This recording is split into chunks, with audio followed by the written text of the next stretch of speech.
Good morning. Welcome to Up to the Minute. We're back for another week of shows. Good to have you with us. We've got your HCC news and information for the next half hour. Some special guests coming up, but my co-host this morning, Montrose Cunningham's the Community Outreach Coordinator at HCC's Northwest College. Montrose, always good to see you. You too. How you doing, Todd? I'm doing okay. I can't really complain today. I know I've been feeling a little bit under the weather. It seems like stuff is going around, right? A lot of different things. I just can't seem to get on the health side of it. It's just been crazy. I understand my kids have been dealing with that.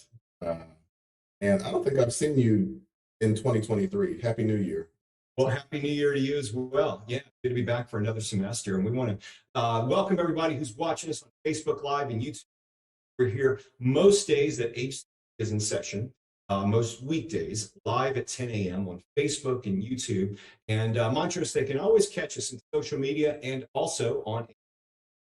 That's right, live on HCC Houston Community College District Facebook page, not HCC, as well as YouTube and Twitter, LinkedIn, Instagram, and of course, old school HCCTV at noon, 5 and 10 p.m. That's right. So Montrose, you're going to be interviewing this next guest. It's Mental Health Monday, and we've got Gott. Is the Senior Minister of Unity of Houston, our Mental Health Monday guest. Michael, good to see you. Morning, thanks. Yeah, good to have you with us. We're going to be talking with you, and I know you've got a retreat coming up. I want to talk about meditation. Stick around, we'll be with you in about 10 minutes. So Montrose, I don't know if you remember, but a few weeks ago, the whole world was watching New Orleans. You remember the Miss Universe pageant that happened in New Orleans? Yes. Well, one of our employees was there with the current Miss Universe, who happens to be from the Houston area. We're talking about Diana Barrero-Burgos. She is the Director of Communications for HCC Southeast College. Diana, welcome back to the show. Good to see you. Good morning, Todd. Thank you so much for having me. Now, you actually have a long history on the circuit, even with your own experience in Colombia. So let's start there. Tell us a little bit about your experience, and then we'll get into the current first pageant. Sure, not a problem. Thank you so much again.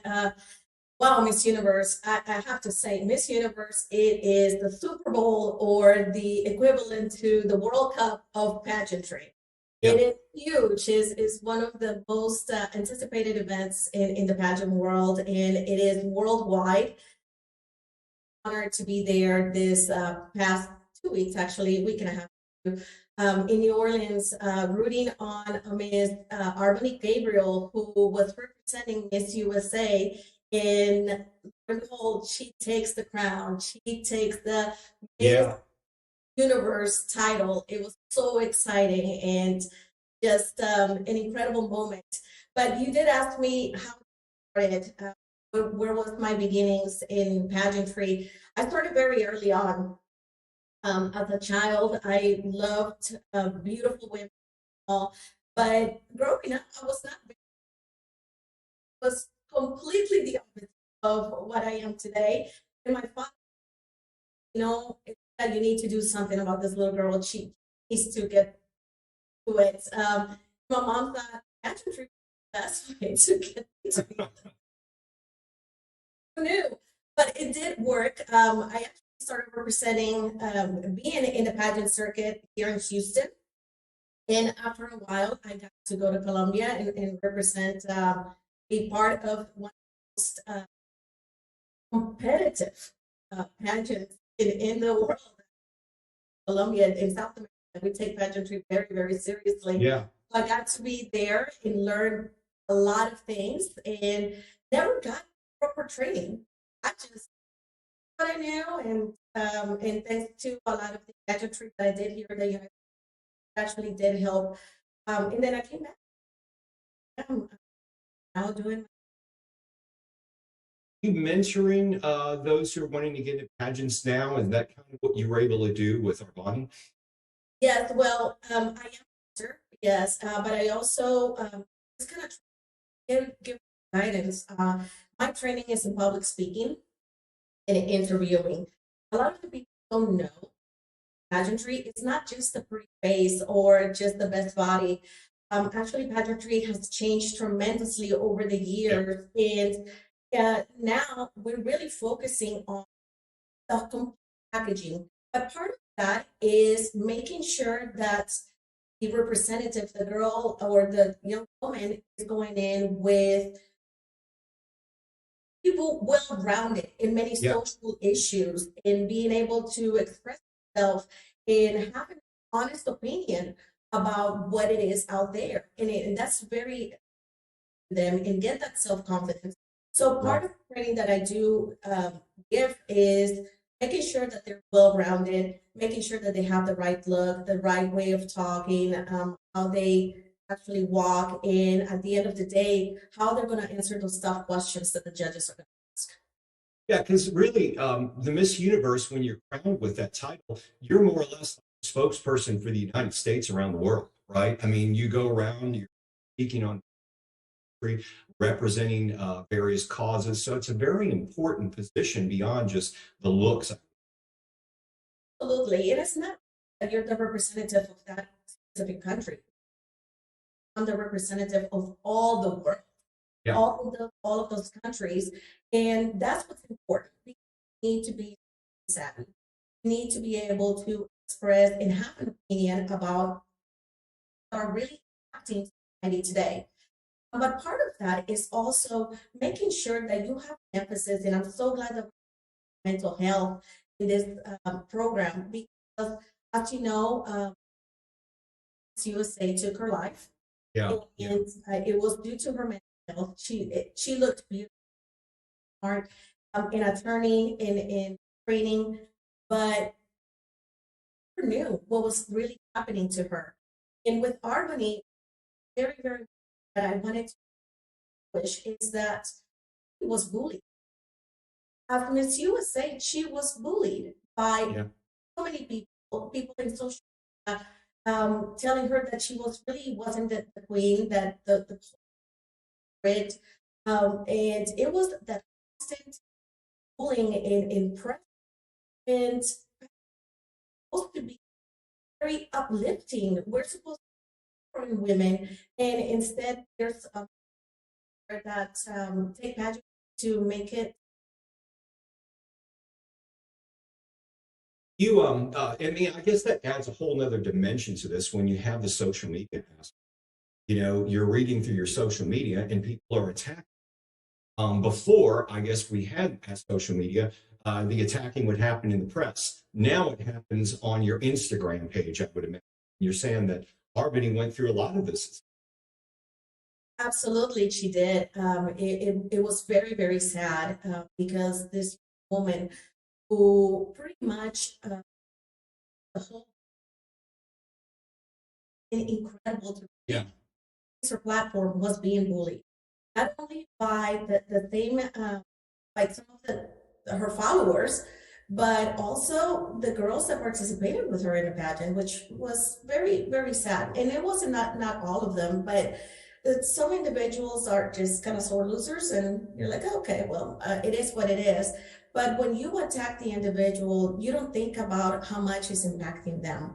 Right. And unfortunately, due to some of this controversy that happened, R'Bonney was all alone. She lost everything. She couldn't tap into her sponsors. She couldn't tap to a lot of the resources that we give the winners for Miss USA. So now that she's Miss Universe, she's now living fully her crown, and now she's able to do a lot more as Miss Universe, and be really focusing on her platform, and especially focusing on the mental health. Now, she's from Houston's East End. Her name is R'Bonney Gabriel. Tell us a little bit, we've only got a couple minutes left, but tell us a little bit about her journey. And I know she's out of the country now, right? Yes, actually, she's on her way to Thailand. That's where she's going to be doing most of her reign. And she's going to be traveling back and forth from Thailand to USA. But it's so exciting because she actually is from Houston. Her background is Filipino and white, and we are just so excited that she has helped people from here in Houston, women to learn how to sew, to be savvy in the fashion industry and Right. in how sustainable fashion. In addition to that, she has helped children just feel better about themselves and empower them to do something with their lives. And so she has done incredible things, not only in the East End, but all throughout Houston. When she was Miss Texas, she did it as well, all throughout Texas. And now that she's Miss Universe, she's going to be sharing that same smile and same message all throughout the world. Well, you know, we'd love to get her on in the future, so maybe you can pull some strings and see. I'm going to try. You know, we'd love to get her on in the future, especially it's certainly, you know, good to see Houston out there representing. And I know she's worldly now, but we'll consider her a Houstonian always, if that's okay with her. Absolutely, she does. And it is so gratifying to know that although my involvement in her triumph is small, but it's a journey that everybody takes. And it's now her journey. I was able to be part of her journey, and I hope to continue to inspire other girls and women out there with just a little bit of training and confidence to get ahead. Well, Diana Barrero-Burgos, the Director of Communications of HCC Southeast College, thanks for being here. We appreciate you joining us and sharing your experiences with Miss Universe and the pageant. Thank you so much, Todd. A pleasure being here with you guys. All right, take care, Diana. Thank you. All right, we're going to turn things over to Montrose. Montrose, it's Mental Health Monday, and you've got a special guest talking about meditation. That's right. I've got the Reverend Michael Gott, Senior Minister of Unity of Houston. And yes, he is our Mental Health Monday guest. Welcome to the show, Michael. Thank you, Montrose. Happy to be here. So you have an event coming up that will really serve as a literal intro to meditation. But before we get into that, tell us a little bit about Unity. Well, Unity of Houston we're entering our 104th year. We're not new. We've been around this community for a long, long time. We have a unique place in the spiritual traditions in that we are a Christian organization, that we are following the teachings of Jesus, but we've always had this openness to Eastern practice and Eastern philosophy. So we have been teaching and practicing meditation. The movement is actually about 130 years old. And for that whole time, we have this beautiful place where East can meet West. Okay, and where exactly is Unity located? Kind of in the West Galleria area between Richmond and Westheimer off of Hillcrop. Yeah, that's it right there. Okay. So tell us a little bit about this event that you have coming up this weekend. Well, this Saturday, we're doing what we're calling an Introduction to Meditation Day Retreat from 10 a.m. to 4 p.m. At Unity of Houston. And we're going to be mostly in what we call the Pyramid, which is our older sanctuary. And it's a beautiful multi-purpose space, and you absolutely can't miss it because it is a pyramid. And we'll be doing some teaching about what meditation is, the health benefits of it. You know, it's endorsed by the American Heart Association. It's endorsed by all of the big mental health organizations, because it actually does incredible things for the body and mind. So we're going to be teaching various techniques and types of meditation. They're not all just sitting still and not doing anything. Some of them have movement. Some of them, we're going to also be doing some other complementary things, like a sound immersion with a gong bath, very interesting ways of just calming the mind, the heart, the body, the central nervous system, to bring a sense of peace and balance in life. Okay, and you know, I just recently, maybe a few months ago, started in meditation. And I find it really interesting, number one, that you mentioned the different types, because I really wasn't aware until I started looking into it that it's more than just sitting and being still, or some apps have the daily affirmation that you can do after your meditation, things like that. But you're talking about some of the different practices you're going to expose people to. That's right. I mean, that's the essence of it, is to try and still the mind. So a quiet, seated breath meditation still is kind of the go-to for most practitioners of meditation. But yeah, there are guided meditations and visualizations. There are walking meditations. There are a lot of different ways that you can achieve the same effect. And we're going to just explore some of those. I also want to say too, I've been doing it for 30 years. I've been teaching it for 20 years, and I'm not very good at it. I'm not. It's something my mind tends to still be very active. That's just kind of my personality type. But I know the benefit of it, and that's why I really bring this idea that you don't have to. Some people think that if they start meditating and their mind is still chattering, that they're doing it wrong. You're not. That's just part of the process. That's a good point, because again, as someone who's just started, I struggle with that. Like, I'm supposed to, my mind's supposed to be clear the whole time, and then I start thinking about, I've got to be online to co-host up to the minute. That's good to hear. And you mentioned your experience. So how long have you been teaching meditation?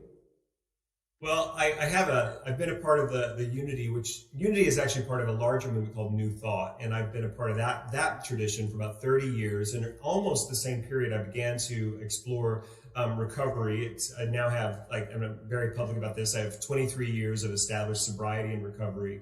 And so it was both together were really where I began this practice of meditation and emotional healing and recovery.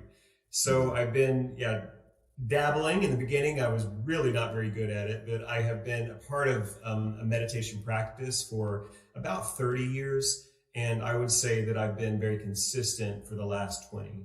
And then, like I said, even teaching it for the last 20 years. Okay. And something that Todd touched on in the previous interview, we were talking about social media. And I'm wondering just maybe your thoughts on the impact. I know one of the things that I decided to change was in the morning, just immediately picking up my phone and checking everything. Is that something that are those like some types of practices? What types of practices would you recommend for someone who's just starting? Well, I think limiting the doom scrolling is always good for mental health. I mean, it's like, it's social media, particularly for young people. I think it's really a double-edged sword. I think there is this sense of connection and community that can come from it, but it can be a place for bullying and cruelty, and people can develop a real sense of lack of self-worth from too much social media. So I do personally practice what I would call a fast from social media and I have been known to just pick up the phone first thing I wake up and look through Twitter and Instagram, and I don't do that anymore either, because I could tell that was having a negative effect on my mental health. So I do recommend having just, not saying you don't have to do it, but maybe having longer times without it and doing it less, I think is good for all of us. Yes, I also started doing yoga, and my yoga instructor once a week does a social media detox, where there's just like one day or 2 days where she doesn't look at social media at all. Of course, some of us, with what we do, have to, but I do agree that toning it down really does help your mental health. Hey, Michael, I've got a question I wanted to jump in with, if it's okay with you, Mark. Absolutely. Michael, and this kind of goes back, I was raised as a Catholic, and that was my background. I went to Catholic school when I was very young in New Orleans, but learning about the Bible, and it's interesting because you have a Christian church, but you also talk about Eastern philosophies. And there's obviously a well-documented or an area within Christ's life that's not documented between his younger life and when he's like in his early 30s. There is some speculation and thought that he may have traveled to the Far East to study Buddhism or to study these philosophies, and it appeared in his works. Is that something that you entertain or think there could be some truth in that? Well, nobody knows the historical facts. There's not a lot of historical fact around Jesus, except that we know he existed, and that what we have in the Gospels, not only those that made it to the Bible, but some of the others that didn't make the cut, are surviving elements of his teaching. Right. But what I will tell you from that and from other historical documents, I'm very interested in this topic. I'm so glad you jumped back on with this.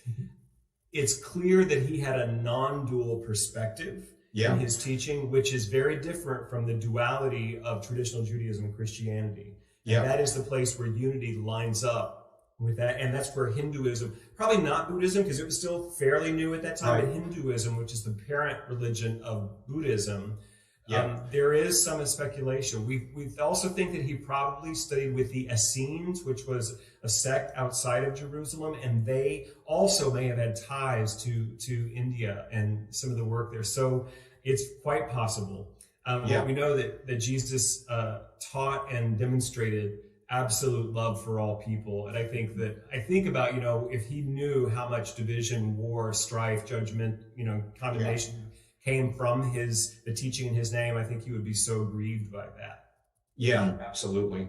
It's a fascinating topic and something I'm glad we were able to discuss this morning. Michael, we appreciate you being on the show this morning for Mental Health Monday, and we'll have all the information on your meditation and where they can reach you in our social media post after the show. Thanks so much, guys. This was great. All right, thanks. All right, thank you.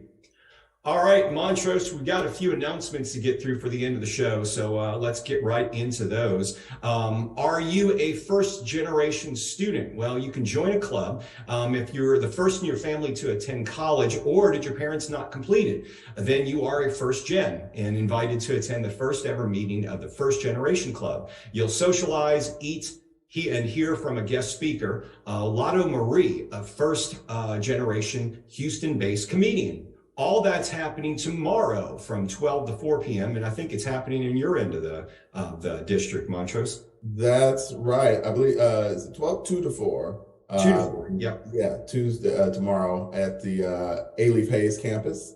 And, for information, you can contact Eden Smith. We'll have that post, email in the post. And you can also go to the HCC Northwest College Instagram page and see the flyer. Just had to throw See it in. that as well. So we'll put all that information after the show. And there's a Coed soccer free play that's happening. That's being sponsored by HCC Rec Sports, Montrose. Right, offering fun pickup games for men and women at our Stafford campus. That's every Tuesday and Thursday, starting tomorrow through February 23rd at the Stafford campus. And for times and info, you can contact Tashila Bynum, and we'll have her the email in our post after the show. Okay, are you a trivia expert? Well, get ready. Black History Trivia, kick off Black History Month by learning some trivia and getting a chance to win some e-gift cards. That's happening at 6 to 7 p.m. tomorrow, or actually Wednesday, January 31st. Well, wait a second. Is tomorrow's the 31st? Tomorrow is January 31st. Yeah, so we'll have to get some clarification, but we'll clarify it for you in the post after the show. Main thing, keep in mind, it's going to be a Zoom session, so you can do it from the comfort of your home. You can log in virtually to enter the trivia Zoom room. Check our post after the show for a link to register for this. And there's also an open casting call for a spring drama productions happening. That's right. For those who want to shine on stage or backstage, you can come and audition or sign up for HCC's drama spring productions at the Central, Southwest, and Northwest campuses. This open call is for all HCC students and no experience is necessary. So if you're trying to just get started out, come on out between 6 to 8:30 p.m. Wednesday, February 1st at HCC Central. And you can contact program coordinator of drama, Deborah Schultz, with questions, and we'll have her email in the post after the show. You know, when I was at U of H, Montrose, years ago, I took this summer workshop. We're talking many years ago. I took a summer workshop and I studied under a guy. It was a drama workshop. His name was Cecil Pickett. Mm-hmm. And I guess he's like legendary, he was a great teacher, but he taught the Swayzes, the Coeds, all of that, so studying under him. Yeah. So it was pretty phenomenal. So make sure you check that out if you want to get a chance to learn more about plays and stuff. Okay, let's skip on down for the sake of time and talk about registration, because spring 2023 registration is still open. There's shorter sessions, Montrose, but you can still get some classes in before the semester ends. That's right. Online anytime. So that's no established class meeting times unless listed. Online on a schedule, which meeting time is set and course meets online. Hybrid lecture class meets partially face-to-face and also partially virtually. in person, which is face-to-face courses with traditional meeting patterns at various campus locations, and then hybrid lab. So those are laboratory and studio courses. And to learn more about HCC programs and start dates and options to cover costs, you can go to hccs.edu/apply. You know, so later on in the week, you may know this person that's going to be on the show. I think you might know him. His name's Dr. Zachary Hodges. Ring a bell for you? I've heard of that guy. Yeah, you've heard of that guy? Yeah. You might know him. My favorite he's president. He's the president of HCC's Northwest College. He's been here at HCC forever. Everybody knows Dr. Hodges. Anyway, he's going to be on the show later this week to talk about all the ongoings and everything happening at the Northwest College. And tomorrow, Tasty Tuesday, we've got the 16th annual Houston Irish Stew Cook-Off and Music Festival. That's always fun. So that'll be on the show tomorrow, and they'll be raising money for the Houston's St. Patrick's Parade. So we'll talk about their event tomorrow for Tasty Tuesday. Montrose, thanks for being here on the show today. Always a pleasure, Todd. Thanks for having me. Yep, we'll see you next time on the show, and we'll see all of you live tomorrow, 10 a.m. for Ups in a Minute.